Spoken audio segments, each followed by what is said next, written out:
The next question that we have to ask ourselves when we're picking out a new iPhone is, how much does the display matter to us? Because if you think about it, the display is really your window into the phone. It's where and how you experience the photos and videos and any games and the text. And so it can really affect how much you get out of your phone experience. Now, the base model iPhone 11 has a Liquid Retina LCD display. Now, I haven't seen it in person yet, but I know from the panel on last year's 10R that it's not going to be disappointing. I was very happy with last year's, and this is only gonna be better.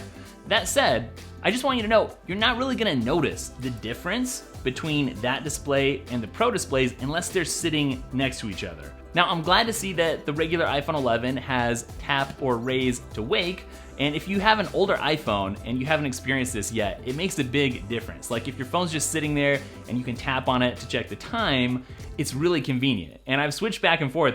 So I switched back to having one that I couldn't tap or like it wouldn't raise to wake, and it's kind of a pain. It's not a huge deal, but it's these little conveniences that are worthwhile. And it also has True Tone and haptic touch, both great things. Now, the display situation on the iPhone 11 Pros, on the other hand, is an entirely different beast or monster. The Pro name really fits these displays, and Apple's actually calling these Super Retina XDR displays. For one thing, these screens are brighter, like a lot brighter. So if you've ever found yourself outside with an older iPhone and it was hard to see the display, to see what was on the screen, this is going to be a huge upgrade. And it's not just that, like it's practical. If you're out taking a photo and it's like noon and the sun's like beating down on your display, to be able to check that photo and see all the details and see how it really turned out without having to go back and check it on a computer, like these things can make a difference. So it's an OLED panel, which means that the colors are going to